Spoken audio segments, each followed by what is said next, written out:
السلام علیکم ورحمۃ اللہ وبرکاتہ نحمدہ ونصلی علی رسول الکریم اما بعد اللہم صلی علی محمد وعلی آلہ واصحابہ اجمعین۔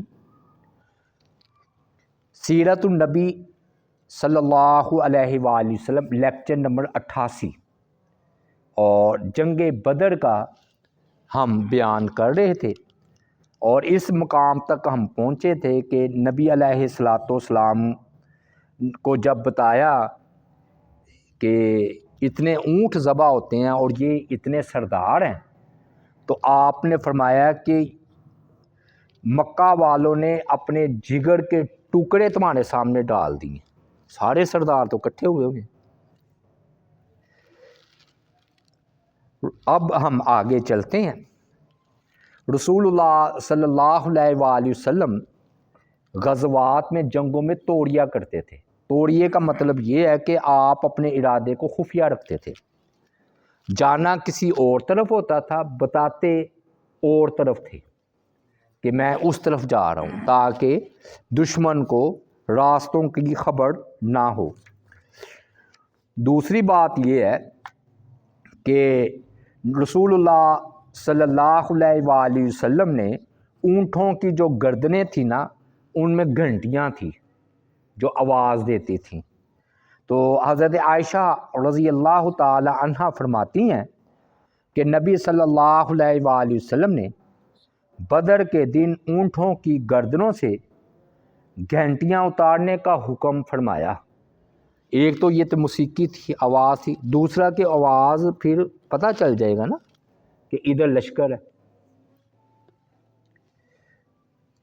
قریش بڑے فخر اور تکبر سے بدر کے قریب کے نا ایک ٹیلہ ہے، اس پر ٹھہرے، اور قرآن نے اس کو العدوۃ القصویٰ کہا ہے، اور یہ جگہ سخت تھی اور چلنا پھرنا آسان تھا،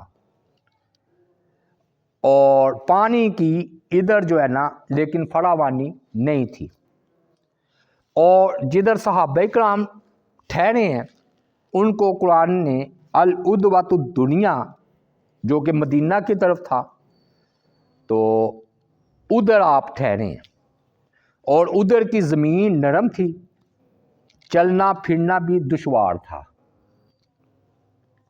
اللہ تعالیٰ کی ذات پاک نے قرآن مجید میں جو ہے نا اس کا ذکر جو ہے وہ فرمایا ہے کہ اے ایمان والو وہ وقت یاد کرو، سورہ الانفال آیت نمبر 42، جب تم مدینہ منورہ سے روانہ ہوئے اور سفر طے کرتے ہوئے وادی بدر کے مدینہ منورہ سے قریب والے کنارے پر پہنچے۔ یہ یعنی کہ مدینہ ان کا قریب تھا، جبکہ کفار دور والے کنارے پر، کہ وہ دور والا کنارہ کیوں کہا؟ کیونکہ وہ مدینہ کی بنسبت وہ دور تھا۔ تو اور ابو سفیان کا قافلہ تجارت میں تم سے کچھ فاصلے پر آگے آگے نکل چکا تھا نا، جا رہا تھا۔ تو یہ کیوں اللہ تعالیٰ نے کیا؟ کہ تاکہ جو اللہ کرنا چاہتے ہیں وہ کر کے رہیں۔ اور اللہ تعالیٰ نے فرمایا کہ اگر تمہیں پہلے پتہ چل جاتا کہ جنگ کرنی پڑے گی تو تمہیں نا اختلاف ہوتا تمہارا آپس میں کہ ہم اس قابل ہیں لڑیں یا نہ لڑیں۔ تعداد دیکھتے، وہ 1000 ہے، یہ 313 ہے۔ تو اللہ تعالیٰ نے تجارت کے حوالے سے ان کو نکالا، صحابہ کرام کو، کہ بھی ابو سفیان رضی اللہ تعالی عنہ جو کہ اس وقت حالت کفر میں تھے، ان کے قافلے کو لوٹنا ہے، اور اللہ تعالیٰ نے یہ مقابلہ کروا دیا 1000 سے۔ تو اللہ نے قرآن میں کہا ہے کہ اگر تم دونوں فریق جنگ کے لیے آپس میں وعدہ کرتے تو مقررہ وقت پر پہنچنے میں ضرور اختلاف کرتے۔ یہ قرآن کہہ رہا ہے۔ کیوں اختلاف کرتے میں نے بتا دیا کہ کیونکہ تمہیں اپنی قلت تعداد اور کوئی گھوڑا نہیں، کوئی اونٹ نہیں، وہ اسلحہ نہیں، تو تم جو ہے نا اس کو ناپسند کرتے، بلکہ کہتے کہ ہم نے تجارتی قافلہ ہی لوٹنا ہے۔ باقی وہ جو تھے نا رسول اللہ صلی اللہ علیہ وآلہ وسلم کو جو ہے نا وہ بھی گریز کرتے لڑائی سے، اگر پہلے ہوتا۔ کیوں وہ گریز کرتے؟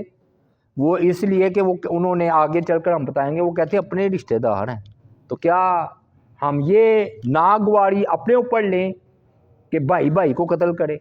یہ کفار میں بھی اختلاف ہو جاتا۔ اور رسول اللہ صلی اللہ علیہ وآلہ وسلم نا اسلامی لشکر کے ساتھ نا بدر کے قریب ایک چشمے کے پاس اترے، تو ایک صحابی ہے ان کا نام ہے خباب بن منذر رضی اللہ تعالی عنہ، انہوں نے بڑی عقل مندی کا مظاہرہ کیا۔ انہوں نے نا ایک ماہر فوجی کی حیثیت سے نبی علیہ الصلوۃ والسلام سے پوچھا کہ آپ جو اس مقام پر ٹھہرے ہیں تو کیا اس میں آگے پیچھے کی کوئی گنجائش ہے ہٹنے کی؟ آپ نے محض حکمت عملی کی وجہ سے ایسا کیا ہے یا اللہ تعالیٰ کی ذات پاک نے آپ کو حکم دیا ہے؟ اگر اللہ تعالیٰ کی طرف سے حکم ہے تو پھر تو دوسری ہم نہیں دے سکتے رائے، اللہ کا حکم آ گیا۔ لیکن اگر آپ کی رائے ہے تو پھر آگے پیچھے کی کوئی گنجائش ہو سکتی ہے۔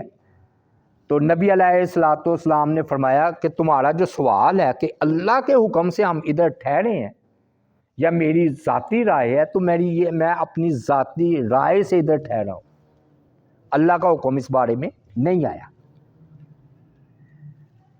تو خباب رضی اللہ تعالی عنہ نے عرض کیا، اللہ کے رسول صلی اللہ علیہ وآلہ وسلم پھر یہ جگہ مناسب نہیں، یہ جگہ مناسب نہیں، آپ مزید آگے تشریف لے جائیں، اور جو چشمہ قریش کی جانب بالکل قریب ہے وہاں پر ہم پہنچے، تمام باقی چشموں کو ختم کر دیں اور ایک چشمے میں سارا پانی انڈیل کر وہ آئے اور ہم اس پر قبضہ کر کے بیٹھ جائیں۔ اس طرح یہ ہوگا کہ جب ہمارے دشمن سے ٹکر ہوگی تو ہم ایسی پوزیشن میں ہوں گے کہ جب ہمیں پیاس لگے گی تو ہم پانی پئیں گے پیٹ بھر کر، اور دشمن کو پانی کا ایک گھونٹ بھی نصیب نہیں ہوگا، دشمن کو پانی نہیں ملے گا۔ اس طرح ہم دشمن سے مصروف جہاد رہیں گے یہاں تک کہ اللہ ہمارے اور ان کے درمیان کوئی فیصلہ کر دے۔ بڑی یہ نا عقل مندی کی خباب رضی اللہ تعالی عنہ نے مشورہ دے کر، اور رسول اللہ صلی اللہ علیہ وآلہ وسلم نے اس مشورے کو قبول بھی فرمایا۔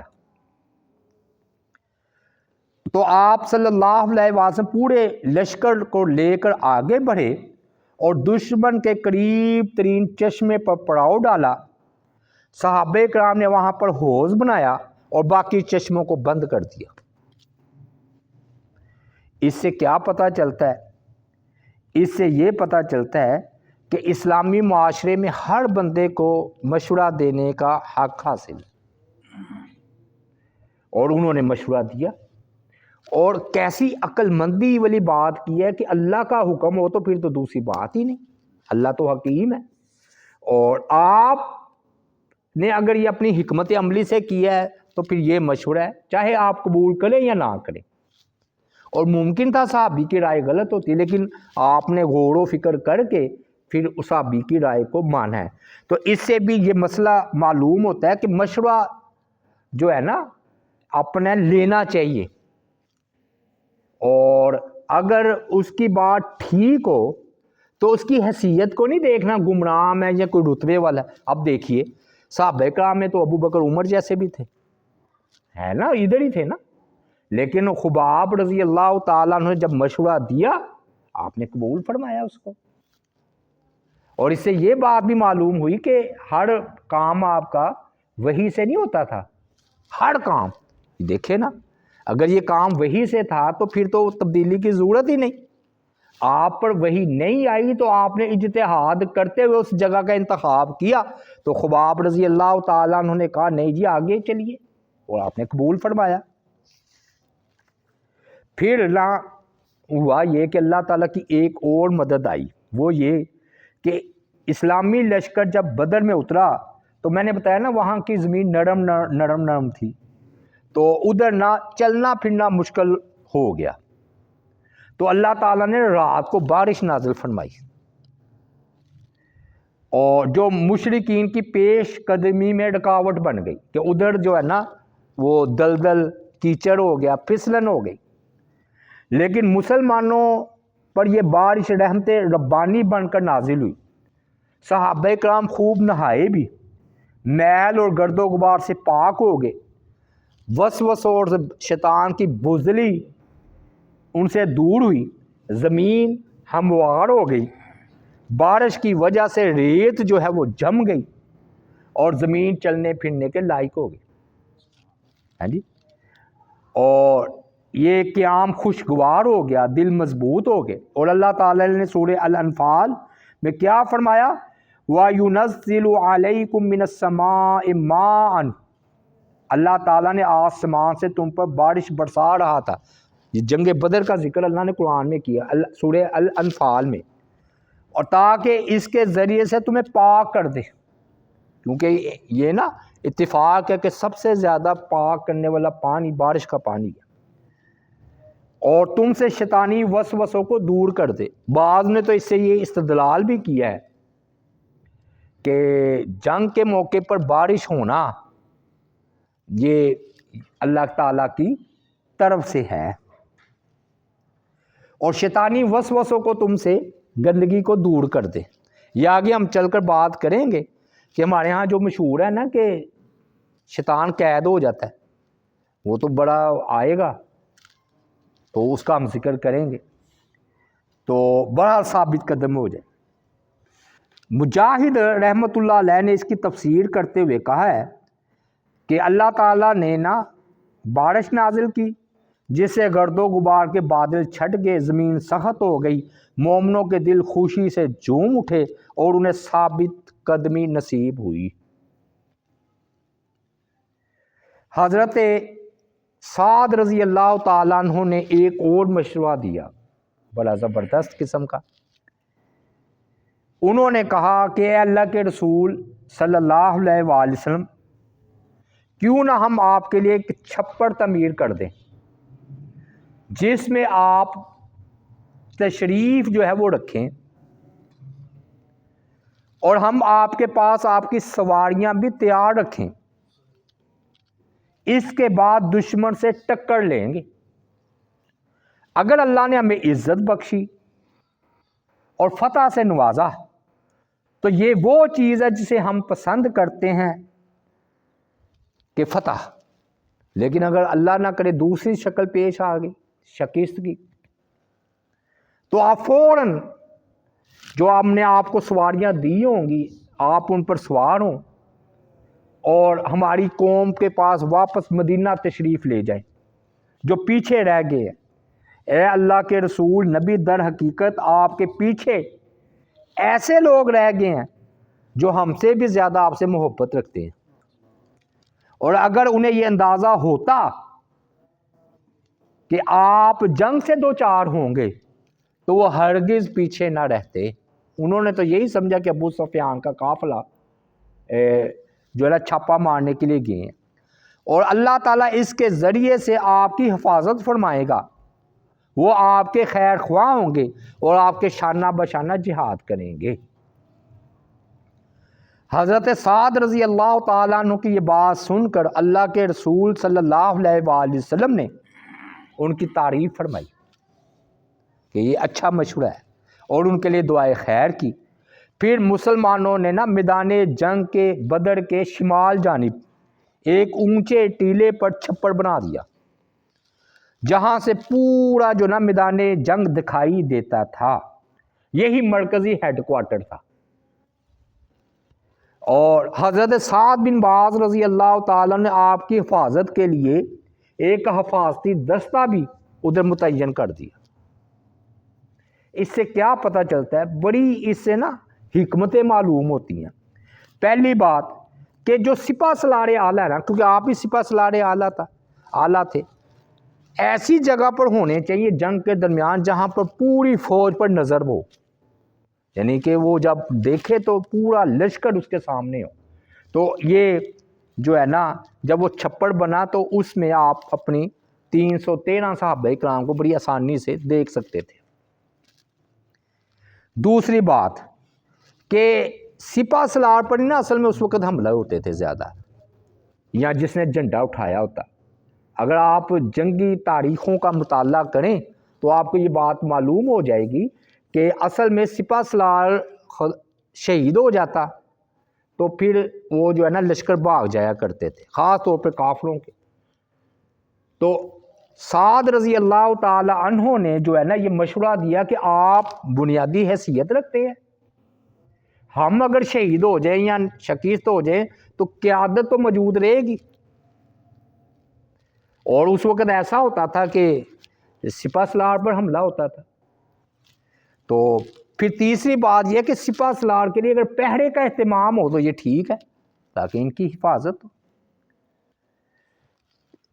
جنگ قادسیہ میں بھی ایسا ہی ہوا تھا. جنگ قادسیہ میں حضرت عمر رضی اللہ تعالی عنہ جو تھے نا وہ حضرت علی کو مدینہ میں نا اپنا نائب مقرر کر کے، یہ تو کہتے ہیں آپس میں بڑی دشمنیاں تھیں. اب دیکھیے کہ قادسیہ میں حضرت علی کو نائب مقرر کیا ہے حضرت عمر نے کہ میری جگہ تم خلافت سنبھالو، تو میں جنگ کرنے جا رہا ہوں سپہ سالار کی حیثیت سے. تو خود نا کوچ بھی کر گئے حضرت عمر. جب ایک چشمہ ہے زرار ادھر پہنچے تو حضرت عثمان تو عبد الرحمن بن عوف آڑے آئے، انہوں نے نہایت اصرار کیا، آپس میں مشورہ تھا ان کا آپس میں. تو انہوں نے کہا کہ خلیفہ وقت کا خود مدینہ سے تشریف لے جانا خطرے سے خالی نہیں، کیونکہ اگر کوئی کسی دوسرے سالار کو شکست ہوئی تو وقت کے خلیفہ حضرت عمر اس کا جو ہے نقصان کا مداوع تو کر دیں گے، لیکن اگر وقت کے خلیفہ کو شکست کا سامنا کرنا پڑے گا تو مسلمانوں کے لیے کام سنبھالنا بڑا مشکل ہو جائے گا اور لوگوں میں کافروں میں مشہور ہو جائے گا کہ ہم نے تو ان کے خلیفہ کو شکست دے دی، حضرت عمر کو. تو حضرت علی کو جو ہے نا مدینہ سے بلایا گیا. ان کی رائے بھی صحابہ کرام کی رائے کے موافق ہو گئی کہ حضرت عمر کو باہر نہیں جانا چاہیے کہ اس میں خدشہ ہے کہ عادت تو رہے پیچھے. تو پھر نا حضرت عمر رضی اللہ تعالی عنہ نے ان کی پھر اس مشورے کو قبول کر لیا، واپس تشریف لے آئے. یہ بات ٹھیک ہے بھئی، آپ نے نہیں دیکھا کہ جب خدا نہ خواستہ یہ ہمارا وہ وزیر اعظم یہ صدر ضیاء الحق جب یہ جہاز کے معاملے میں نیچے آئے تو بڑی بدنامی ہوتی ہے، اور اگر وقت کا وزیر اعظم دہشت گردوں کے ہاتھوں مارا جائے تو یہ ملک کی بڑی بدنامی ہے کہ یہ ملک تو اپنے وزیر اعظم کی حفاظت نہیں کر سکتا. تو اس لیے نبی علیہ الصلوۃ والسلام نے اس کے مشورے کو قبول کیا. اچھا، مجھے نا چلتے چلتے یہ بھی دلچسپ نقطہ یاد آ رہا ہے. وہ نا محمد علی انجینئر کہتا ہے بڑے نکلے، بڑے لانچ کرواؤ، چھوٹے چھوٹے کیا ہے؟ تو لو سن لو پھر آج جواب آ گئے. وہ دلیل کیا دیتا ہے محمد علی انجینئر کہ جب صحابہ کرام پر برا وقت آیا حنین میں تو نبی علیہ السلام آگے بڑھ کر قیادت کر رہے تھے. یہ بات ٹھیک ہے، لیکن اب وہ کہتا ہے جی ساجد میر کو نکال لو، وہ تقی عثمانی نکلے، ادھر سے منیب الرحمان نکلے بریلی، وہ مناظرہ کرے. تو یہ صحابہ کرام کیا کہہ رہے ہیں حضرت عمر کے بارے میں اور نبی علیہ الصلوۃ والسلام کے بارے میں کہ قیادت محفوظ ہونی چاہیے تاکہ وہ بعد میں کام کو سنبھال سکے. اور یہ ٹھیک تھا فیصلہ. بھئی محمد علی انجینئر تم تو چھوٹے موٹے ہو، بڑا ہے، اگر تم اپنی چرب زبانی سے ان کو قائل کر لو بڑی بدنامی ہے. لو جی ہم نے تو ان کے بڑے بڑے کو سائڈ پر لگا دیا، چھوٹا نکلتا کوئی بات نہیں ہے، ٹھیک ہے حکمت عملی سب کی. تم کون سا وہ درس نظامی پڑھے ہوئے ہو، تمہیں کوئی آیت دکھا دی جائے عبارت تو تم تو پڑھ نہیں سکتے. تو یہ اس کا رد ہے محمد علی انجینئر کا اسی میں. پھر نبی علیہ الصلوۃ والسلام نے جو ہے نا صبح کے وقت جو ہے نا مکی جو لشکر تھا نا وہ آمنے سامنے آ گیا، یعنی کہ ادھر صحابہ کرام ہے اور ادھر جو ہے نا ابو جہل ہے. اور آپ نے نا اللہ تعالیٰ سے دعا کی کہ فرمایا اللہ یہ قریش کا لشکر ہے جو بڑے فخر اور تکبر سے چلا آ رہا ہے، یہ تیرے ساتھ جنگ کرتے ہیں اور تیرے رسول کو جٹلا رہے ہیں. اے اللہ اپنی وہ مدد بھیج جس کا تو نے مجھ سے وعدہ فرمایا ہے، اور اے اللہ کل انہیں ہلاک کر دے. یعنی کہ جنگ کے موقع پر قنوت نازلہ یا کفار کے لیے بد دعائیں کرنا یہ ٹھیک ہے.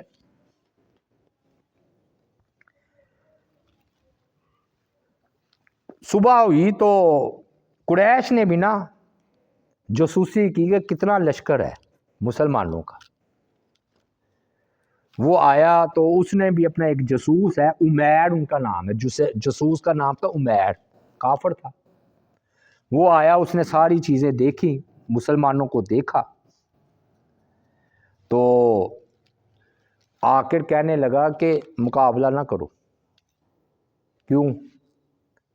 کہتا ہے اس کی وجہ یہ ہے کہ اگر فتح ہوئی تو پھر ٹھیک ہے کوئی مسئلہ نہیں، تو شکست بھی تو ہو سکتی ہے. تو شکست ہونے کی شکل میں یہ ہماری اتنے بڑے بڑے سردار 9-10 ادھر آ گئے ہیں، وہ مارے گے تو کیا بنے گا. اچھا یہ وہی بات کی ہے جو سعد رضی اللہ تعالیٰ نے بات کی تھی.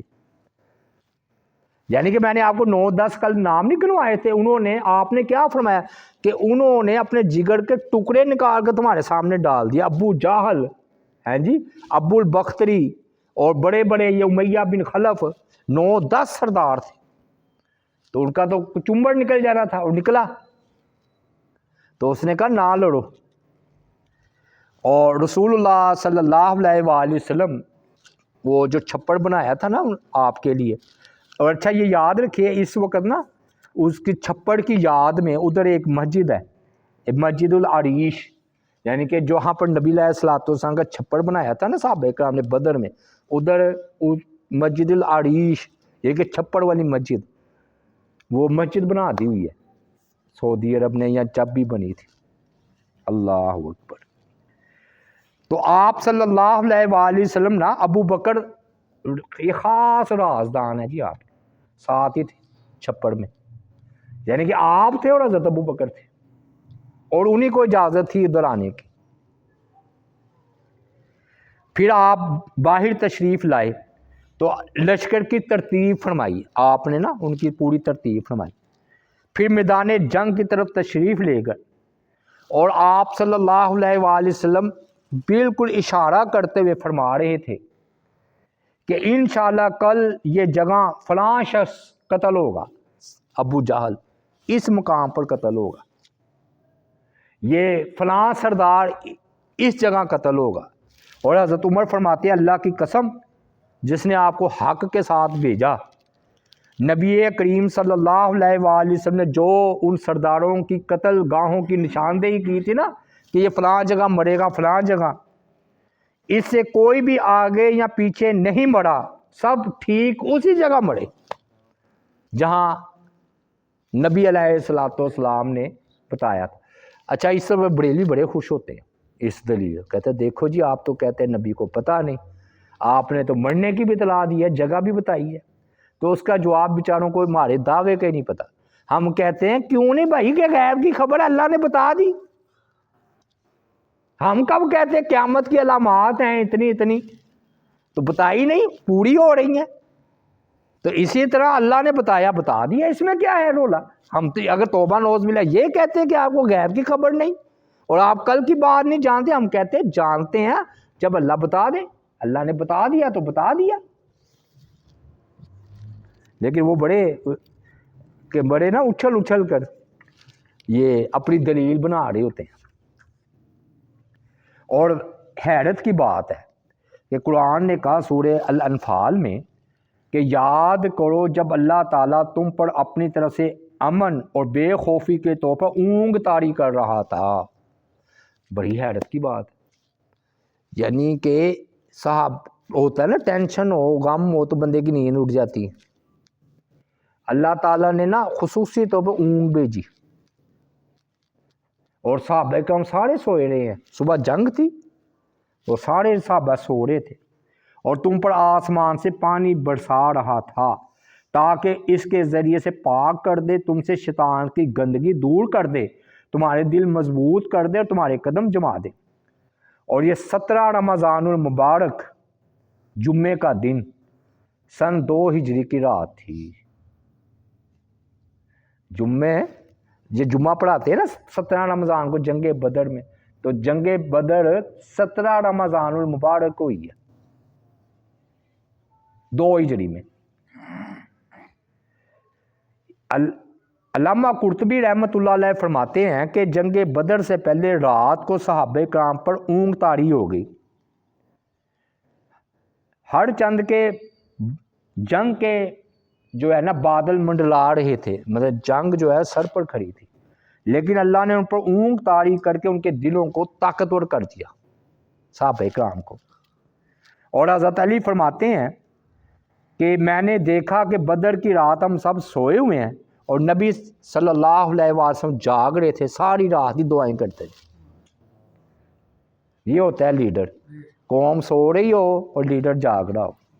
ہمارے الٹ ہوتا ہے، اے سیوں میں سوتے ہیں، عوام جاگتی ہے لوڈ شیڈنگ میں. اس رات اونگ جاری ہونے کا یہ فائدہ ہوا کہ صحابہ کرام خوب جو ہے نا وہ تازہ دم ہو گئے.